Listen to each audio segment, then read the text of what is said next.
Buenas tardes ya hemos pasado mediodía, así que vamos a decir buenas tardes, aunque no hemos comido. Vamos a dar paso a la última mesa de la jornada de hoy. Voy a presentar, mi nombre es Gerardo Santiago, soy el jefe del Departamento de Estudios y Planificación de la Dirección General de Accesibilidad y me voy a permitir una pequeña puntualización, ¿vale? Una de las cosas que tenemos que hacer las administraciones es ser también más accesibles en nuestra configuración para que los ciudadanos también nos conozcan mejor cuáles son las tripas de las diferentes administraciones.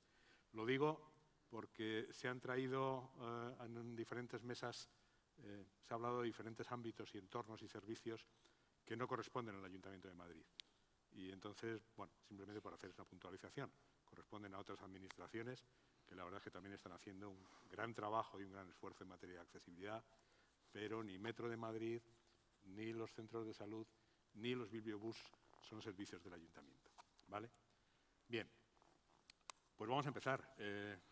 Os voy a presentar en esta mesa, en primer lugar, a Antonio Díaz Sotelo, arquitecto, jefe del Servicio de Análisis Urbano de la Dirección General de Regeneración Urbana, a doña María Menor de las Casas, en el centro, arquitecta y consejera técnica de la Dirección General de la Edificación, y Teresa Amor, ingeniero agrónomo, ingeniero OA, y adjunta de departamento de la Dirección General de Gestión del Agua y Zonas Verdes. Esta mesa va a ser una especie de viaje, ¿no? Vamos a hacer un viaje porque, aunque son ponencias que en principio pueden parecer distintas, pero todas llevan un hilo conductor y además un hilo conductor que nos va a llevar desde cuestiones más generales, más de estrategia, a cuestiones cómo la accesibilidad universal impregna esa estrategia del diseño de la ciudad, cómo la gestión de esa accesibilidad universal desde el punto de vista de la legalidad de los expedientes a la hora de construir ciudad, los actos reglados, etcétera, etcétera, también hay que manejarlos desde el Ayuntamiento. Y, por supuesto, finalmente, Teresa nos va a hablar de la casuística del día a día. Vamos a aterrizar ya a nivel de suelo, justo a la hora de irnos, y Teresa nos va a hablar de los problemas. O sea, adecuar la ciudad no accesible a que sea una ciudad accesible conlleva sus problemas. Y Teresa nos va a hablar de esos problemas. Yo diría que las tres ponencias pueden engarzarse dentro de lo que es la estructura del Plan Estratégico de Accesibilidad. Bueno, la podemos denominar, como hemos dicho, ¿no?, la accesibilidad universal en los instrumentos de planificación y de gestión urbanística, así como las dificultades de implantación en los ámbitos como las zonas verdes. Y, como os decía, dentro de lo que es la estructura del plan del PAUM, yo creo que las tres ponencias se pueden hilar en la línea estratégica número 3, el impulso de la gestión interna del Ayuntamiento de Madrid en materia de accesibilidad universal, tanto en desarrollar y potenciar los mecanismos de gestión de la accesibilidad universal para maximizar su funcionalidad y eficiencia, como facilitar herramientas para una implementación y gestión de la accesibilidad universal con eficacia y calidad. Y tras esta breve presentación, únicamente comentaros que voy a tener el cronómetro puesto. A 2 minutos antes del final os daré un toque. Y si no, como ya os comenté en el café, notaréis una pequeña descarga eléctrica, que bueno, eso ya es definitivo, ¿no? No, es broma. Antonio, por favor, tu ponencia se titula Regeneración, Accesibilidad y Ciudadanía. Sí. ¿El atril o la silla? No, desde aquí mismo, que es la primera vez que hablo con este micrófono, pero está bien. Siempre hay una primera vez para todo. Me acabo de presentar. Yo estoy en el área de vivienda. Yo soy urbanista, yo llevo haciendo urbanismo muchos años y hace un año, cuando se creó el área de vivienda, pues cogieron una subdirección de urbanismo, la que hacía regeneración urbana, y nos pasaron al área de vivienda. ¿Para qué? Pues nos pasaron al área de vivienda para formar, para constituir el soporte urbanístico de la política de vivienda. El Ayuntamiento de Madrid viene haciendo política de rehabilitación de edificios de vivienda desde hace muchos años bueno, será discutible, pero yo, que tengo una posición muy crítica sobre muchas cosas del Ayuntamiento, es de las cosas que que mejor hace o que menos peor hace el ayuntamiento, entiendo yo. Pero la cobertura urbanística de esa política de vivienda, más allá de los edificios, entendíamos que quedaba coja y entendemos que para eso nos han pasado a hacer regeneración urbana desde el área de vivienda y no desde el área de urbanismo, como se venía intentando hacer. La construcción del espacio urbano, del espacio habitable, porque construir ciudad es construir espacios habitables, tanto edificados como espacios libres. Y la ley del suelo, bueno, pero nada que me vaya un poquito por la rama, lo define como un proceso lineal. Estrategia, planificación, gestión de suelo, obras de urbanización, obras de edificación, conservación, etc. Pero claro, ya hace décadas que el problema fundamental no es construir nuevos espacios urbanos. En las ciudades maduras, en las ciudades europeas, el problema fundamental es reconstruir, reformar las ciudades que heredamos. Eso es la regeneración urbana. Entonces, para eso estamos nosotros ahí. Esto cambia la política municipal de vivienda, la va a ir cambiando poco a poco, además en el marco, más que de la ley del suelo, que es de protección, en el marco de un proceso cíclico, que es el que definen las directivas europeas, las agendas urbanas, en las que estamos todos trabajando. Entonces, nuestro objetivo es complementar la rehabilitación edificatoria de viviendas con la regeneración integral de trozos de ciudad. Entonces, en este objetivo, no sé si está viendo... aquí está. ¿Veis? Esta imagen a mí me gusta mucho. La verdad es que tengo 4 imágenes. Esta es la única buena, es doble. Podéis ver a la izquierda, es del barrio de San Blas, la parcela D creo que es, de poco después de haberse construido, y veis cómo el espacio libre tenía funciones complementarias al programa residencial. Es un poco por hacer una caricatura como las Corralas. ¿Qué es el patio de las Corralas? Pues una mezcla entre Plaza del Pueblo y Salón de Estar. Bueno, pues las viviendas de San Blas se podían permitir ser tan pequeñas porque contaban con ese espacio para complementar las funciones residenciales. A la derecha podéis ver en la Avenida de la Lipa, bueno, Avenida Marqués de Corbera, Avenida de la Lipa, que le llamamos todos, también otras funciones complementarias del programa residencial que se producen sobre el espacio público. Claro, porque en trozos de ciudad más modernos, más contemporáneos, el ascensor está dentro del edificio. El aparcamiento está dentro del edificio. Y otras muchas cosas están dentro del edificio. Pero nosotros nos ocupamos de trozos de ciudad que se concibieron sin capacidad de poner dentro del edificio funciones que algunas ya entonces y muchas ahora en un programa residencial contemporáneo son necesarias. Por ejemplo, el ascensor, las soluciones de accesibilidad. Entonces nosotros cambiamos. ¿Quién cambia? ¿A quién le digo? Perdón. Vale, ya está. Son 4 o 5. ¿Nosotros qué es lo que estamos haciendo? Lo primero que estamos haciendo es el Plan Estratégico de Regeneración de Barrios de Madrid, que es la orden que tiene la Dirección General de Regeneración Urbana, en la que yo trabajo, es la orden, es la competencia específica primera y principal, y está en el programa de gobierno, está en los decretos de delegación de competencia, y dice, haced esto, es vuestro trabajo estos años, y más cosas. Pero básicamente esto, y lo estamos haciendo. Es un plan que tiene por objetivo hacer o mantener como habitables, en algunos casos conseguir que sean habitables, los entornos de las viviendas. Los trozos de ciudad en los que se insertan los edificios residenciales. ¿Cuál es el universo? Claro, ¿de todo Madrid? No, de todo Madrid no. Cogemos el ámbito, los trozos de ciudad construidos antes del año 85. ¿Por qué el año 85? Bueno, en la primera mitad de los años 80 cambian muchas cosas en Madrid. Cambian las normas de accesibilidad, las normas de eficiencia energética, el Plan General del 85, entramos en la Comunidad Europea, cambia completamente. Se supone que los edificios y los entornos construidos posteriormente no tienen esta necesidad de regeneración que sí tienen los anteriores al Plan del 85.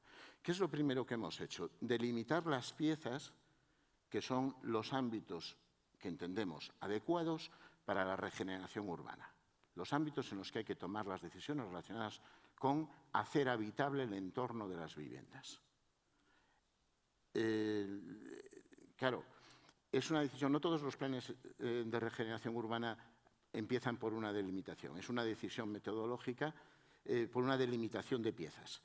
Entonces, lo primero que hemos hecho es eso, delimitar piezas que entendemos homogéneas, socialmente, económicamente, morfológicamente, el mismo tipo de edificación, bloque abierto, manzana cerrada y tal.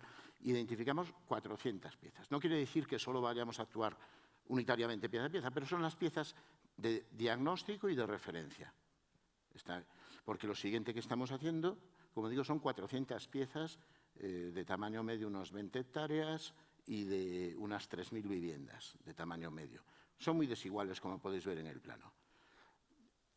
Lo siguiente que hacemos, estamos fabricando, que es en lo que estamos ahora ocupados, un sistema de indicadores específicos para la regeneración. Muchos ya están elaborados, son de estadística municipal, los ha elaborado la ley de urbanismo y otros los estamos fabricando nosotros de todo. Indicadores socioeconómicos, indicadores de espacio libre que disponemos y que no disponemos. Con este sistema de indicadores vamos a hacer en la siguiente etapa un diagnóstico cuantitativo de esas 400 piezas y a partir de ahí todo, bueno, a partir de ahí, pero ya, como os voy a explicar ahora, todo lo que tenga que ver con la regeneración urbana, esto es, con hacer habitables los entornos de las viviendas, habitables incluye accesibles, por supuesto, no había que decirlo en este entorno, es la pata principal de la habitabilidad, que sea accesible. Todo se va a referir a ese diagnóstico cuantitativo. Habrá un visor accesible para todo el mundo, para poder comparar. Cada vez que alguien quiera, por iniciativa pública, privada, de los vecinos, de quien sea, quiera hacer algo relacionado con la habitabilidad de los entornos residenciales, ahí estaremos nosotros para decir, pues, aquí es más necesario esto que en la media de las unidades, etcétera, etcétera. Nosotros, una de las cosas que hacemos en el marco de este plan estratégico para construir barrios habitables, nosotros nos ocupamos específicamente de casi la mitad de 160 unidades de esas 400 tienen un problema fundamental, que es el espacio interbloque, que los vecinos y los técnicos, los compañeros, les sonará mucho. El espacio interbloque, la norma zonal 3, a los técnicos les sonará esto, es más de la tercera parte de la ciudad residencial de Madrid. Como digo, 160 de las 400 unidades.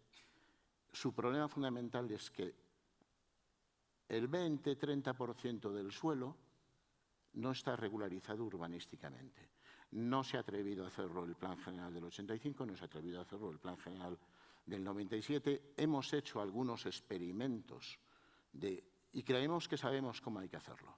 El experimento más conocido es un plan especial de incremento y mejora de redes públicas en barrios de promoción pública, el plan IBIMA o el plan Interbloques, que es como le conoce la gente, que coge 45 piececitas, algunas coinciden exactamente con estas, lo que nosotros llamamos unidades de barrio, las unidades de regeneración, y ahí hemos hecho un experimento para regularizar ese espacio interbloque, porque mientras no esté regularizado, y esto tanto los compañeros como muchos vecinos lo saben, no podemos hacer nada. Ese espacio interbloque no podemos adaptarlo a las exigencias contemporáneas que requiere un entorno residencial para hacerlo habitable. Entre otras, y la primera, la accesibilidad. No podemos cambiar unas escaleras por unas rampas en ese espacio interbloque. En el espacio edificado lo estamos haciendo. Lo está haciendo la otra Dirección General del Área de Vivienda, que mañana interviene un compañero, con las ayudas a la rehabilitación, con los ascensores, el aislamiento, etc. En el espacio público que está inscrito en el Patrimonio Municipal del Suelo lo están haciendo los compañeros de obras, los compañeros de los distritos, pero en el espacio interbloque no podemos hacer nada porque no sabemos de quién es el suelo. Y llega el interventor y dice, ¿vas a invertir dinero público en un suelo privado? Y dice, hombre, es que hay que hacer una rampa. Y dice, pues no, porque no puedes. Entonces hay que regularizarlo. Esto exige, en la mayoría de los casos, hacer un plan especial, que sabéis que lleva un par de añitos de tramitar y tal. 4 minutos. Bien, esto es lo fundamental.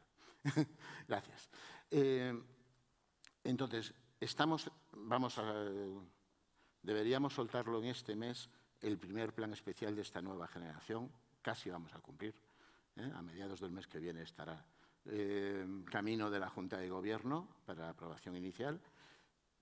¿Por qué? Porque tenemos que poner orden en este suelo para poder reformar a quien corresponda al ayuntamiento, a los vecinos, al propietario del suelo, porque es que realmente, os juro, y esto exige un trabajo que por eso no se ha hecho, un trabajo ímprobo de ir al registro, ver de quién es el suelo, etcétera, etcétera. ¿Dónde está el mando? Lo tengo yo. Perfecto.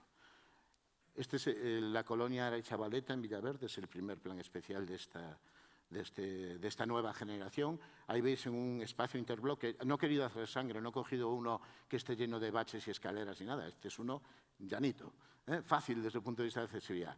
Veis a la derecha un ascensor ya antiguo colocado, veis abajo en detalle cómo se ha solucionado la accesibilidad de la acera.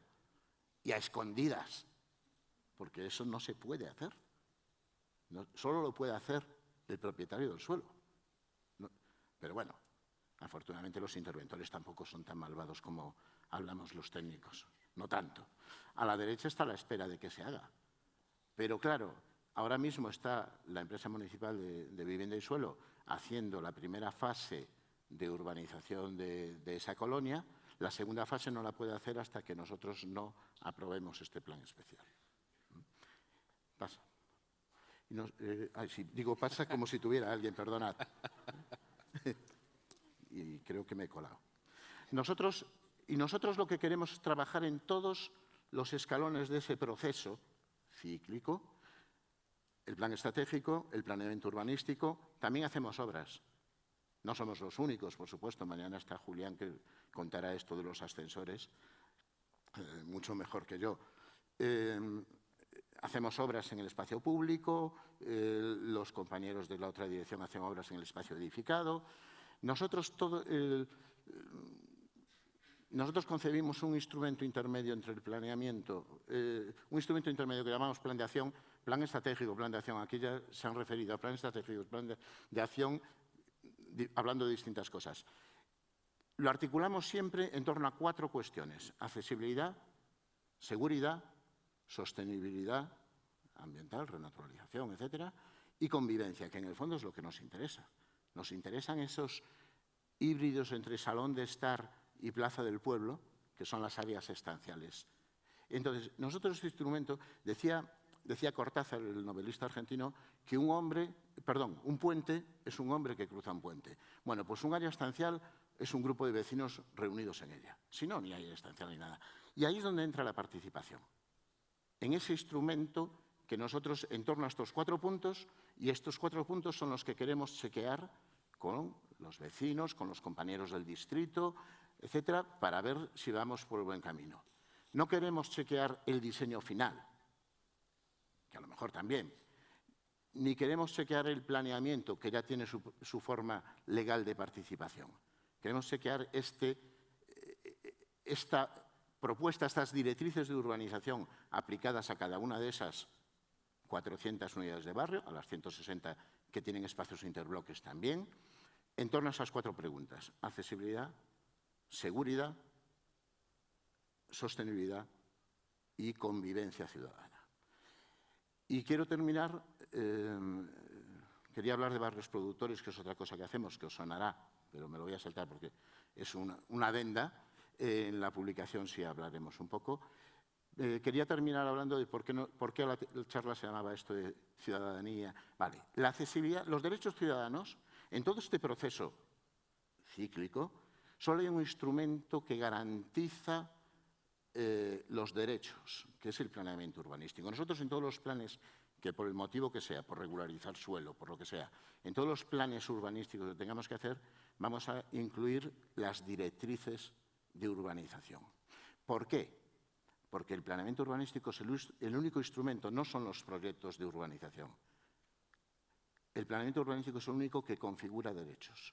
Es una norma general que tiene participación pública reglada y que aprueba un órgano soberano. Los demás no pueden decir lo mismo. Y aunque no estamos en urbanismo, estamos en vivienda, pero estamos haciendo urbanismo, ahí es donde se garantizan los derechos. Porque te pueden construir la rampa, pero realmente, claro, a corto plazo te parece que te han resuelto el problema y te lo han resuelto. Pero a medio plazo, pensando en tus hijos, un plan urbanístico es el que garantiza los derechos ciudadanos y específicamente el derecho a la accesibilidad. Me he ido poco. Estupendo. Muchísimas gracias, Antonio.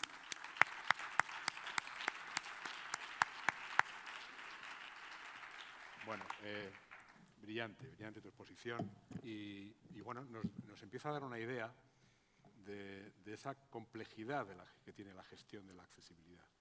No hay que tocar una sola cosa, hay que tocar un montón de instrumentos. María nos va a ofrecer otra faceta de lo mismo, de cómo hacer la ciudad accesible. Para hacer una ciudad accesible de verdad hacen falta todos estos instrumentos y hace falta abordarlo desde todas estas facetas. El título de la presentación de María es La edificación y la accesibilidad desde el punto de vista del control autorizatorio municipal. Todo tuyo. Buenas tardes a todas las personas que estáis asistiendo a estas jornadas, tanto presencial como online. Y muchas gracias a la Oficina de Accesibilidad por habernos invitado a participar en esta mesa. Y bueno, no he cogido el mando, perdona. ¿Qué quieres? El mando, perdona. Todo grita mágica. Ya lo había perdido. Perdón. Bueno, pues como este título es tan control autorizatorio, vamos a comenzar con una imagen muy alegre y además que evoca la libertad. Entonces nos vamos a situar en la España de 1978, cuando se aprueba la Constitución española. Un año que coincide en el tiempo con un nuevo modelo social de accesibilidad basado en los derechos humanos y el nuevo concepto de sociedad para todos. Quiero destacar 3 artículos porque son los que posteriormente van a servir de base para legislar en materia de accesibilidad y de edificación.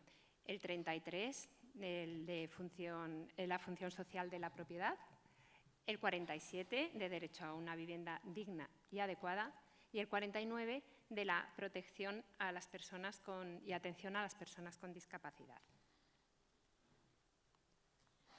Lo primero que necesitamos es un soporte físico y aquí tenemos el Plan General de Ordenación Urbana de Madrid del año 1985, que fue el primero que se aprobó tras la Constitución española del 78. Está la ciudad construida y la ciudad por construir. Y desde el punto de vista edificatorio, lo que más nos interesa es resaltar el centro histórico, barrios como el Madrid de los Austrias o el barrio de las Letras, en el que hay una gran cantidad de edificios históricos que es primordial para este plan general su protección. Los ensanches, con esas cuadrículas que todos conocemos, tan características de edificación en manzana cerrada. Y, por último, la periferia. Una periferia que en los últimos años, antes del 85, ha crecido de una forma vertiginosa, absorbiendo una población que venía procedente de zonas rurales, que venían a Madrid en busca de mejores oportunidades y para las que se construyen miles de viviendas en esos bloques abiertos que nos ha hablado Antonio, los cuales tienen unas capacidades mínimas y unas características homogéneas. Y prácticamente todas no cumplen accesibilidad porque entre ellos carecen de ascensor y la urbanización de su entorno no está realizada. Bueno, pues tenemos este soporte físico y ahora vamos a la normativa. Una normativa que ha sufrido una evolución a lo largo de los años y no está toda, por supuesto. Yo he resaltado la que he creído o he considerado más relevante. Tampoco voy a nombrar toda la que está en esta línea del tiempo, pero sí deciros que los de color naranja son de ámbito estatal, las de rojo autonómico y azul municipal. Y, bueno, tampoco nombro todas, pero, por ejemplo, en el 90, la modificación de la Ley de Propiedad Horizontal, que permite tomar acuerdos a las comunidades de vecinos ya no por unanimidad, sino por 3/5 partes. La primera ley autonómica en el 93 de promoción de la accesibilidad, un hito importantísimo, el Código Técnico de la Edificación aprobado en el 2006, en el que se regulan solamente las condiciones de seguridad y de habitabilidad, siendo en el 2010 cuando se aprueba, se incorpora a este Código Técnico el documento básico de seguridad, de utilización y accesibilidad, en el que se establecen las condiciones técnicas que tienen que reunir los edificios para su acceso y la movilidad dentro de ellos. En el 2013, vamos a ir más rápido, que si no me enrollo. La ordenanza de instalación de ascensores en fachada de edificios en el 2014, que viene a desarrollar una instrucción que fue pionera en su momento, que se aprobó en el 2008 y fue la primera que autorizó instalar ascensores en la vía pública. La Ley del Suelo y Regeneración Urbana en el 2015, el informe de evaluación de los edificios regulado en el 2016 y lo último, lo más reciente que tenemos, es la Guía para la comprensión y buena aplicación de los ajustes razonables, que además de darnos criterios para su aplicación, está promoviendo que las personas con discapacidad participen más en la aplicación de estos ajustes y en su identificación, por lo que lo vas a hacer mucho más eficaces. Bueno, pues tenemos el soporte físico, que es la ciudad, tenemos la normativa que hay que aplicar sobre esa ciudad y ahora tenemos unas formas de actuar en accesibilidad sobre los edificios. Primero, con el diseño universal y segundo, con los ajustes razonables. El diseño universal es prioritario. Su objetivo es que todos los edificios sean accesibles desde su origen, es decir, desde el diseño. Por ejemplo, incorporando rampas, ascensores, señalización visual, sonora, etc.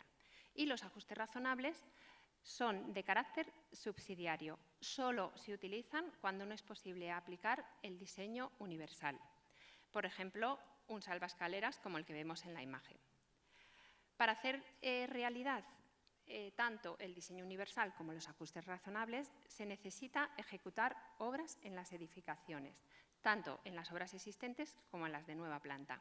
He traído dos ejemplos en estas fotografías, una de una torre de ascensor colocada en un edificio existente y otra la construcción de la Torre Caleido, que ya ha finalizado, pero que fue el primer rascacielos en España que utilizó ascensores de evacuación para casos de emergencia.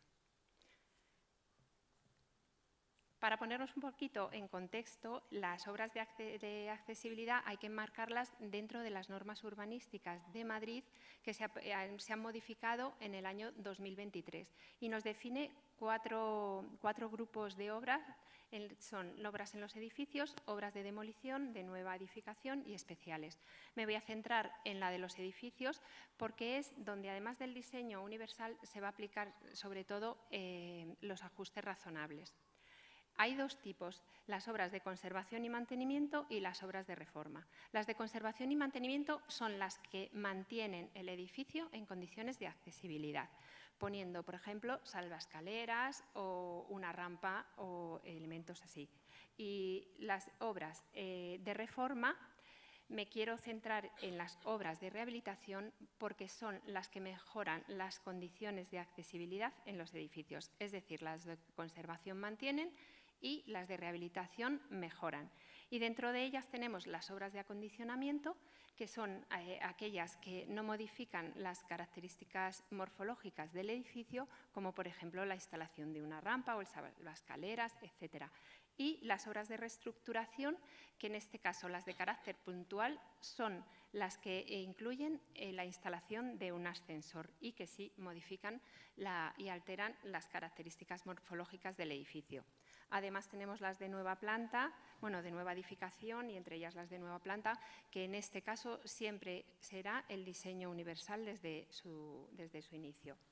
Bueno, pues tenemos el soporte físico, la ciudad, la normativa que queremos aplicar, la forma de intervenir, que es a través de obras para establecer diseño universal y ajustes razonables, pero ¿quién garantiza que se está cumpliendo esta normativa? ¿Quién garantiza que los edificios se construyen así? ¿Por qué existen los controles municipales?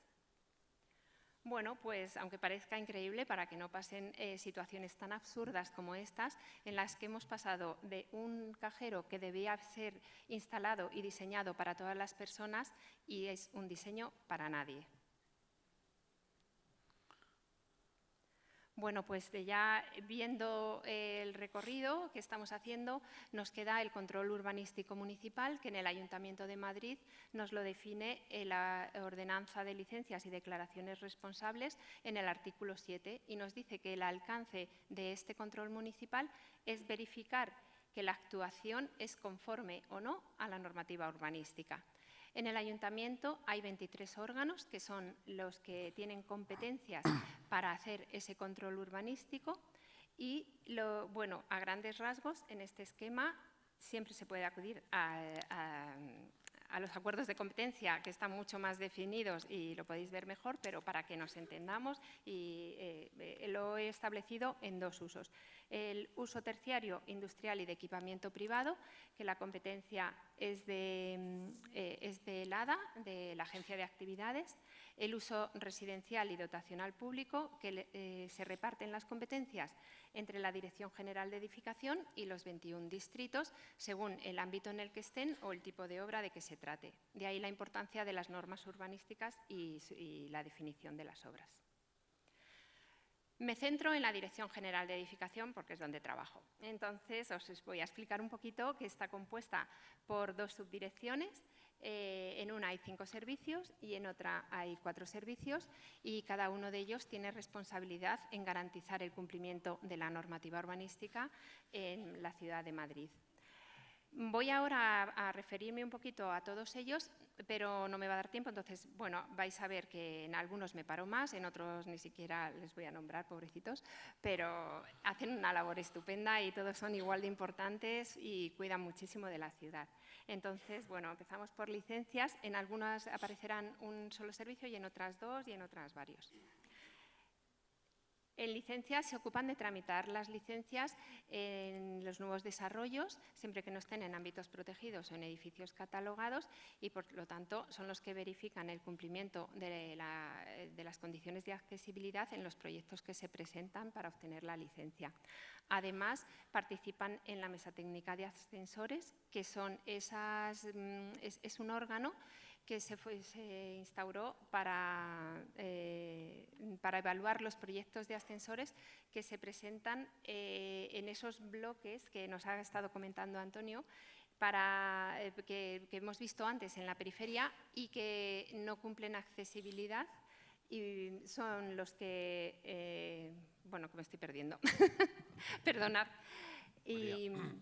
bueno, sí, vale. Voy a pasar rápido, es que voy pensando en el tiempo. Vale, en edificación catalogada tramitan licencias y consultas sobre actuaciones en edificios catalogados y son los que impulsan y requieren que se cumplan condiciones de accesibilidad. Y además participan en las comisiones de patrimonio, en las comisiones de protección del patrimonio, estableciendo criterios para que se apliquen en los edificios catalogados y poder hacer compatible la protección del patrimonio con la accesibilidad. El Servicio de Seguridad y Proyectos Prestacionales son los grandes expertos en accesibilidad de la Dirección General de Edificación. Ellos tramitan licencias para el dotacional para transporte, licencias provisionales y actividades temporales. Son los que dan formación específica en materia de accesibilidad a través de los cursos que organiza en Madrid Talento de ajustes razonables y documento básico de seguridad de utilización y accesibilidad. Son los que han impulsado la instrucción de eventos, que ha sido aprobada hace apenas una semana y en la cual se incluye el cumplimiento de la accesibilidad en las celebraciones de estos eventos multitudinarios y además estudian medidas alternativas al documento básico de seguridad de utilización y accesibilidad. El servicio jurídico tiene 2 departamentos de primera ocupación y funcionamiento, que son los que controlan las obras desde el inicio hasta su conclusión, obteniendo en su caso la primera ocupación o funcionamiento. Y bueno, pues verifican el cumplimiento de los requisitos de accesibilidad tanto en obra nueva como en rehabilitación. Y el servicio de coordinación e innovación, están impulsando el uso de la tecnología porque mejora la accesibilidad al ofrecer soluciones innovadoras para que las personas con discapacidad mejoren su calidad de vida. Además, quieren agilizar las viviendas con una plataforma que va a utilizar la metodología BIM, en el cual se va a poder verificar el cumplimiento de los requisitos urbanísticos y irá poco a poco. Bueno, de una forma rápida y sencilla, irá poco a poco. Primero empezará por requisitos esenciales y se irá incorporando más normativa según su uso. Y bueno, decir que esta plataforma se va a llamar Madrid EBP. Y además están impulsando que la comunicación de la Dirección General sea accesible e inclusiva para que la información pueda llegar a todas las personas en igualdad de condiciones. Aquí hablo solamente del IT porque no me va a dar tiempo a más, pero decir que todos los servicios son igual de importantes en el cuidado de la ciudad.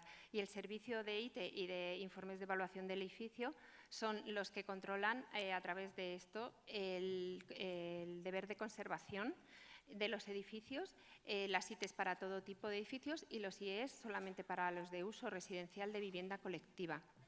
Y en este informe de evaluación de los edificios es donde se incorpora el cumplimiento de las condiciones de accesibilidad y si el edificio es susceptible o no de realizar ajustes razonables. La normativa urbanística que tenemos actualmente solo cuantifica los ajustes razonables, la carga desproporcionada que pueden suponer los ajustes razonables para los edificios en régimen de propiedad horizontal, es decir, de vivienda colectiva. Y se está a la espera de que haya una regulación autonómica o estatal que regule para otros tipos de usos, porque así se garantiza la igualdad en todos los edificios de la Comunidad de Madrid. Por último, el resultado de la aplicación de los controles de la normativa de accesibilidad y de esos controles pues es la Ciudad de Madrid. Este es el plano del año 1997. Hemos conseguido que la nueva construcción sea toda accesible. Está prevista la construcción de 170.000 viviendas en los nuevos desarrollos que podemos ver en todo el arco del sureste, que están en color naranja y rojo más fuerte, además de otras zonas como el Nuevo Norte, Campamento, etcétera. 170.000 viviendas que serán accesibles desde su inicio. Y en el plano de la derecha es una ampliación del plano del Plan General del 97, donde he superpuesto el plano de ascensores que está en el visor urbanístico del geoportal y son todas esas manchas que se ven, que están un poquito más ampliadas en ese círculo de arriba a la derecha, donde podemos ver la cantidad de ascensores que se van instalando en esos bloques abiertos de los que hablábamos al principio, que estaban situados en la periferia y de los que nos ha hablado Antonio también. Bueno, yo quiero ser optimista. Partimos de un viaje en el que en el 1978 los edificios de la Ciudad de Madrid eran bastante inaccesibles y no permitían libertad de movimiento a las personas con discapacidad. Hemos conseguido mucho, hay que seguir trabajando, queda mucho por hacer y bueno, tenemos que conseguir un objetivo que es que la Ciudad de Madrid y todos sus edificios sirvan a todas las personas para moverse en ellas con total libertad y como pez en el agua. Muchas gracias y les dejo aquí el perfil de LinkedIn de la Dirección General de Edificación por si les interesa seguir nuestras publicaciones. Muchas gracias, María. Excelente también tu presentación. No era nada fácil meter todo esto en 15 minutos, una cuestión tan compleja como esta. Tanto la presentación de Antonio como la de María nos dan una idea de que no basta con querer hacer. Para poder hacer hay que dotarse de una serie de recursos, de herramientas, en este caso hemos visto herramientas legales y herramientas procedimentales, sin las cuales todo esto no quedaría nada más que en deseos. Y eso es una estructura muy compleja que hay que ir construyendo, en la que afortunadamente el Ayuntamiento de Madrid, todas las estructuras están absolutamente volcados. Muchísimas gracias. Bueno, y finalmente, Teresa nos va a aterrizar. Tú eres la responsable de aterrizar esta mesa y cuéntanos. Buenas tardes a todos. Muchas gracias por venir. Gracias sobre todo a los organizadores de estas jornadas. Voy a empezar mi ponencia, que es bastante sencilla. A lo mejor es un poco aburrida, porque se basa sobre todo en los problemas que día a día nos encontramos los que dirigimos obras pequeñas. La ponencia se llama El planteamiento de la accesibilidad en las obras de servicio de rehabilitación de zonas verdes y parques, y nos basamos en la orden TMA, que es la del Ministerio de Transportes, Movilidad y Agenda Urbana, para desarrollar nuestras obras. Esta TMA lleva ya 3 años en vigor y todavía encontramos dificultades de aplicación en las obras que realizamos. Ahora voy a exponer brevemente los inconvenientes con que nos encontramos en nuestras actuaciones al aplicar la normativa. Ahí vemos en esta panorámica un jardín recién rehabilitado con bastante accesibilidad. Uno de los más accesibles que hemos hecho últimamente es en la zona de Albatana. Al aplicar la normativa, voy a centrarme en las obras que se han hecho desde el Servicio de Rehabilitación de Zonas Verdes, que es donde trabajo. Primero voy a hablar del concepto de ajuste razonable. Pues no.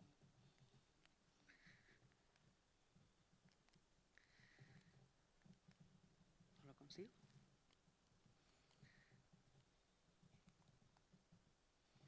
Perdonad, pero es que no consigo. Aquí, el concepto de ajuste razonable. En la práctica, no se puede hacer accesible en su totalidad un parque que se rehabilita. Estoy hablando de rehabilitaciones, no de construcción de nueva planta. Las posibilidades de cumplimiento estricto de todos los requisitos de accesibilidad parecen improbables y a menudo imposibles, por lo que cuando los usuarios exigen accesibilidad total es complicado dar una respuesta satisfactoria a la dificultad de acometer ciertas peticiones de algunos grupos de ciudadanos, sin que se entienda como una decisión arbitraria por parte del director de obra o del proyectista. Hasta ahora, el criterio era que lo que no se pudiera adaptar en las obras no se reformaba, pero esto no es operativo, sobre todo dejar zonas del parque sin rehabilitar porque no se puedan adaptar a la normativa. La posible solución adoptada, debido a las sugerencias y quejas, sobre todo las que se producen cuando las actuaciones han finalizado y es imposible realizar modificaciones, y teniendo en cuenta que nuestra obligación de informar sobre cualquier aspecto de la obra, al tener que aplicar la Ley 10/19 de Transparencia y Participación de la Comunidad de Madrid, es tratar de explicar lo mejor posible nuestras actuaciones y las decisiones tomadas, pero esto no siempre satisface los requerimientos de ciertos colectivos. En principio, los ciudadanos entienden que las administraciones públicas trabajamos para cubrir lo más ampliamente posible las diferentes sensibilidades y opiniones, y no solo las de algunos grupos, pues ello conllevaría una falta de equilibrio y equidad en las actuaciones. Pero con frecuencia, determinados grupos piensan que son portavoces del resto de la ciudadanía, cuando esto no es así. Por lo que es un posible enfoque a la hora de justificar la imposibilidad de aplicar la accesibilidad universal a la totalidad de una zona verde, sería que los servicios jurídicos nos dotaran de herramientas para hacer frente a estos requerimientos de los usuarios que muchas veces resultan imposibles de acometer. Una de las herramientas a la que podemos acogernos es el concepto de ajuste razonable. La legislación española adopta el concepto de ajuste razonable y lo describe en el artículo 2 del apartado M del Real Decreto Legislativo 1/13, por el que se aprueba el texto refundido de la Ley General de Derechos de las Personas con Discapacidad.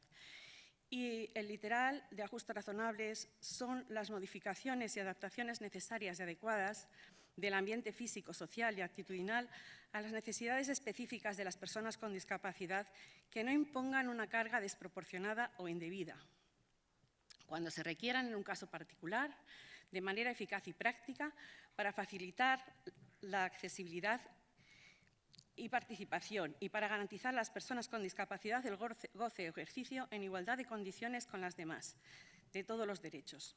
La aplicación de este concepto ha generado mucha casuística sobre si una carga es o no desproporcionada, pero en la práctica se fundamenta en estos principios. Que no se produzcan efectos discriminatorios que pudieran representar no adoptarlos. Que existan medios técnicos para llevarlos a cabo, esto es la viabilidad técnica. que haya una persona o entidad responsable de realizar la adaptación del entorno, que esto normalmente es el director de obra, que resulte una inversión sostenible, esto es la viabilidad económica, y que no existan razones urbanísticas que impidan su implementación, por ejemplo, la protección de patrimonio histórico o la protección del patrimonio natural. De todas estas razones, la que resulta una inversión sostenible y la de protección del patrimonio natural son casi las únicas que al final son aplicables y utilizamos en la rehabilitación de parques y jardines. La cuestión sigue siendo la dificultad de aplicar el concepto de ajuste razonable sin que parezca excesivamente arbitrario por parte de la Administración. Pues no.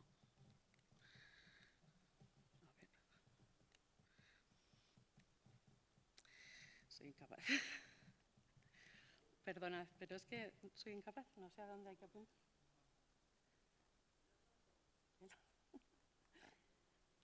Itinerario peatonal accesible, perdonad, de verdad. El IPA, que es el itinerario peatonal accesible, es el agente vertebrador y relacional de toda la infraestructura del proyecto de rehabilitación. La TMA dice que todas las instalaciones, actividades y servicios disponibles en plazas, parques y jardines deberían estar conectadas mediante al menos un itinerario peatonal accesible. Este tiene que estar destinado específicamente al tránsito de personas y con áreas de descanso a lo largo del mismo. El principal problema al proyectar es que los desniveles, pendientes y elementos vegetales previamente existentes condicionan el resto del diseño del parque. Su establecimiento implica mucho estudio de las circulaciones de agua y la utilización de los sistemas de drenaje sostenible que aseguren la durabilidad de los caminos. Esto, unido a la necesidad de espacio para otros usos, como carriles de bici o accesos de vehículos de emergencia dentro de la zona verde, complica su establecimiento. En la práctica, se trata por todos los medios de establecer al menos un itinerario peatonal accesible, considerando que los territorios adyacentes con suficiente compactación cumplen la función de ser áreas de descanso, porque ya que estos también están establecidos como obligatorios, en vez de tener que crear zonas adyacentes al IPA rehabilitado. En la fotografía vemos las cárcavas que normalmente nos encontramos en un parque y la forma de poder rehabilitarlas, que también es mediante unas superficies semipermeables que desde luego tienen mucha erosionabilidad. Ahora pasamos a la siguiente diapositiva, que es la de pavimentación, que es complementaria a la anterior. La pavimentación en las zonas verdes debe ir preferida de un adecuado drenaje superficial, ya que los pavimentos blandos son los más utilizados en jardinería. El artículo 11 de la TMA dice que se admitirá la utilización de pavimentos blandos con una compactación superior al 90% del producto modificado. Y el artículo 7 indica que todas las instalaciones, actividades y servicios disponibles en plazas, parques y jardines deberán estar conectadas mediante al menos un itinerario peatonal accesible.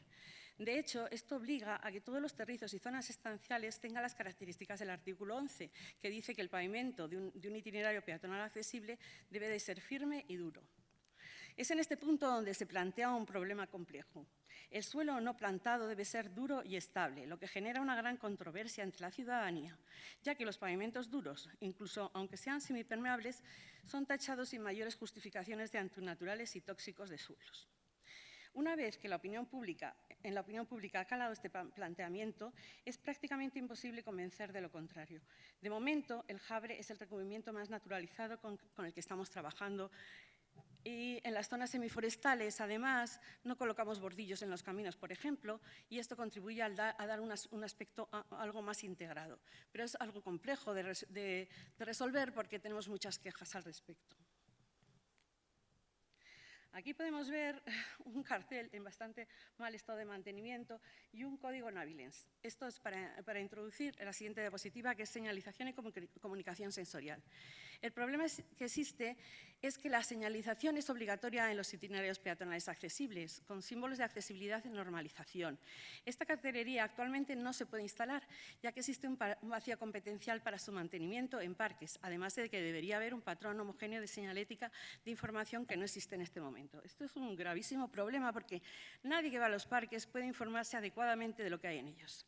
Este asunto es actualmente uno de nuestros mayores problemas sin resolver, aunque se podrían solventar con un sistema de lector de códigos QR a distancia tipo navilens, del que ya nos ha hablado la compañera de la MT, porque esto evitaría el gasto de mantenimiento físico, aunque incrementaría el mantenimiento virtual.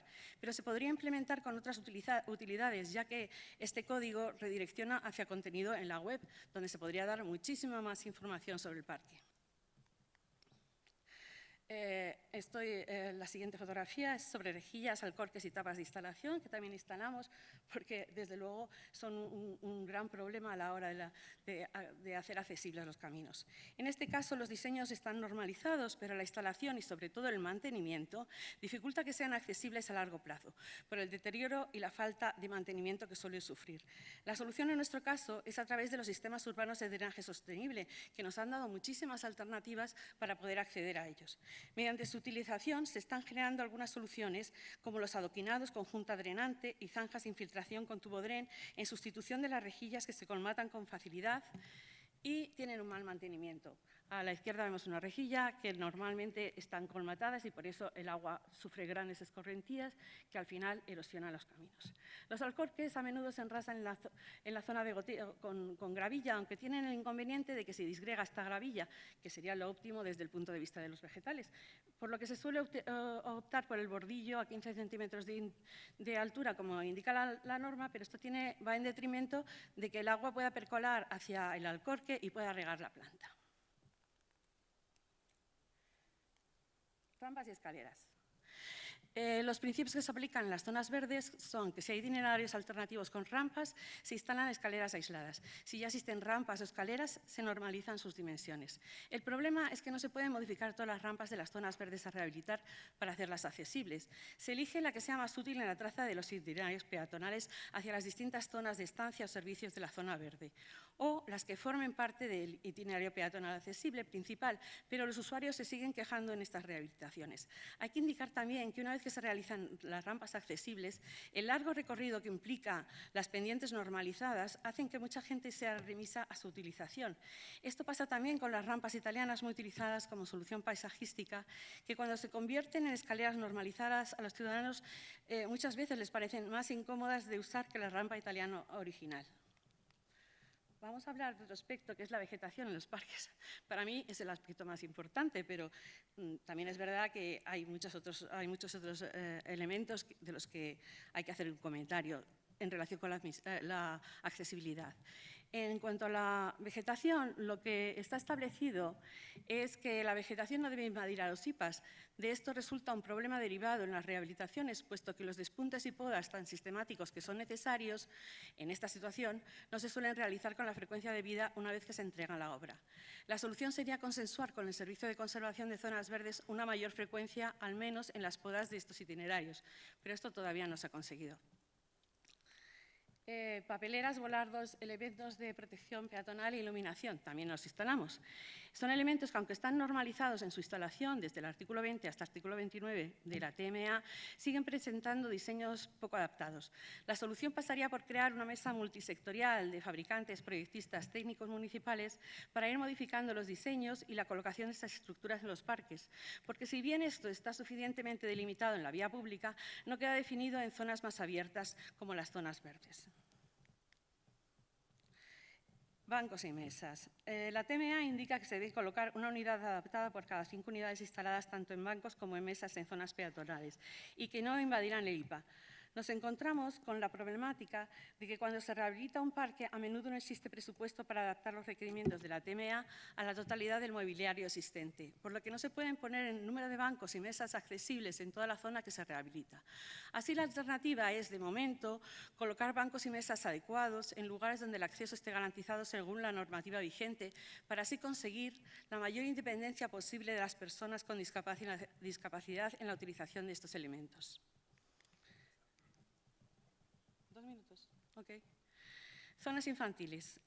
La TMA indica que si las zonas tienen de 1 a 5 juegos, al menos uno debe ser con criterios de accesibilidad. Y si tienen de 6 a 10 juegos, dos accesibles, uno dinámico y el resto de otro tipo. Bueno, la normativa es bastante específica. En la práctica, seguimos cumpliendo estrictamente la normativa con el catálogo todavía muy limitado de juegos homologados y accesibles, que es lo que podemos instalar para que puedan certificarse las áreas, que es un requisito indispensable. Pero no es suficiente a tenor de las demandas de algunos colectivos. Seguimos echando en falta equipos multidisciplinares entre los proyectistas y también abrir la posibilidad que desde el área de equipamientos del ayuntamiento se puedan singularizar algunas zonas para hacer más atractivas y lúdicas estas áreas. zonas de calistenia. En este caso, como los que exponemos a continuación, hay un vacío normativo, por lo que la accesibilidad se suele resolver haciendo que el IPA llegue hasta ellas. Últimamente se ha adoptado por la instalación de zonas de calistenia con caucho, ya que necesitan zonas de amortiguación, aunque este pavimento también presenta una serie de inconvenientes. Hay una controversia en su utilización debido a los microplásticos que aparentemente desprenden en su degradación. Además, estos pavimentos tienen un coste de instalación y mantenimiento alto en la reparación y deben sustituirse a los pocos años de haber sido instalados.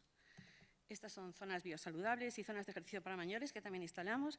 Como en el caso anterior, hay un vacío normativo. La accesibilidad se suele resolver haciendo que el IPA llegue hasta ellas.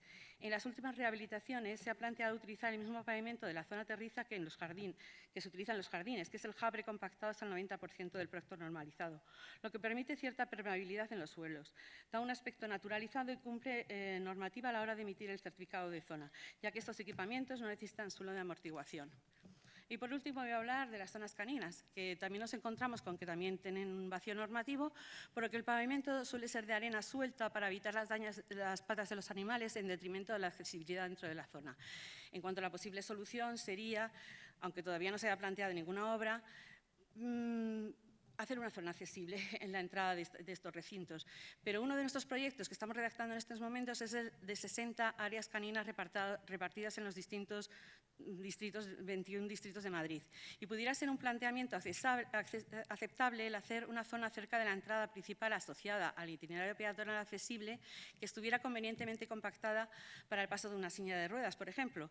Habría que hacer suficientemente accesible también la zona de calmado que se suele instalar en todas las puertas del área canina y de momento estamos estudiando cómo podríamos resolver este asunto. Pues ya está. Muchísimas gracias por todo y por vuestra paciencia. Muchas gracias, Teresa. Magnífica tu intervención. Gracias por aterrizar la mesa. Nos has llevado al itinerario peatonal accesible después de que empezábamos en el concepto de la regeneración urbana y hemos pasado por el tema del control autorizatorio municipal. Tenemos tiempo para a lo mejor hacer una o dos preguntas. Sí. Hola, buenas tardes. Es una pregunta online. ¿Qué plazo hay en la adjudicación de subvenciones para poner ascensor en una finca de 1960 cuyos vecinos tienen más de 80 años, casi todos? ¿Se inicia la obra tras recibir la subvención? Esta es una de las preguntas. Una segunda pregunta online. ¿Cómo se actúa cuando hablamos de edificios protegidos en cuanto a la accesibilidad construyendo una rampa? Muchos servicios y comercios confirman que no pueden adaptar los locales por ser protegidos. Antonio, a lo mejor a la primera. Y María. Sí, la primera lo que pasa es que prefiero. Mañana está un subdirector de edificación que yo creo que es a quien le corresponde contestar, porque es una pregunta específica. No es tanto del entorno, aunque ocurre en el entorno, pero se hace desde la rehabilitación edificatoria. Prefiero que conteste él. Gracias. Micro para.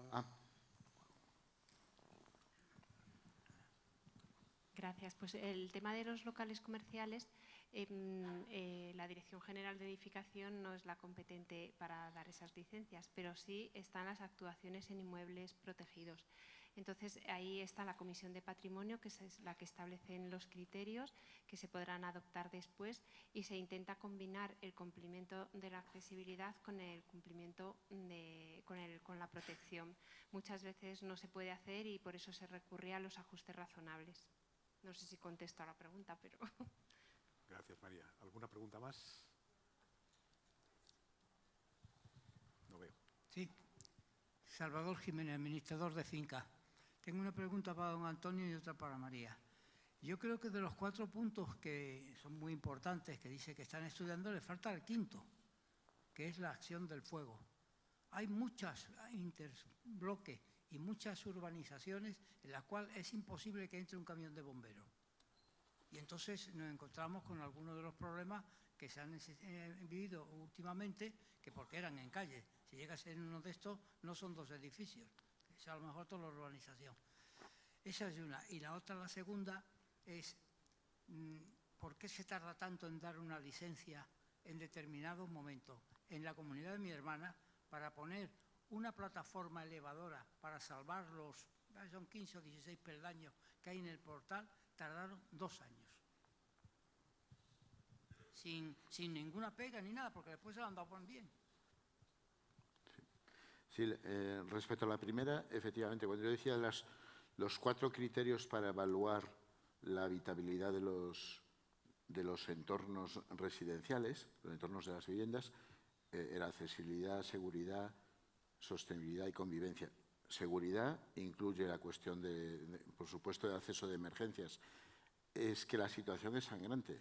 Quiero decir que ese tipo de reformas, como yo ponía el ejemplo de cambiar unas escaleras por unas rampas, ese tipo de reformas que no son la conservación, que la conservación sí, en la mayoría de estos espacios la está haciendo el ayuntamiento, ha cambiado hace un año el tipo de contrato y tal, pero exceden a la conservación y exige inversión. Esa inversión legalmente solo la puede hacer el propietario del terreno. Y muchas veces es que a lo mejor el propietario del terreno es la comunidad de propietarios, es la promotora de los años 60, es el ayuntamiento, hay que investigar y hay que hacer, en la mayoría de los casos, un plan especial.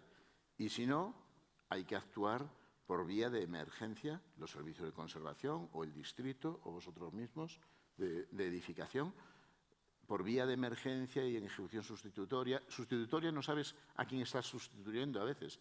Es que es dramático, pero hay 1 millón de madrileños esperando saber quién es el culpable del bache que tienen delante del portal.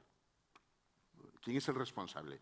Entonces, hay que actuar vía de emergencia porque hasta que no se regularice el suelo no se puede actuar ordenadamente y formalmente. Entonces, entre todos, vecinos, propietarios, distritos, que tienen un papel muy importante, y los servicios centrales, vamos saliendo del paso. Pero tiene usted mucha razón.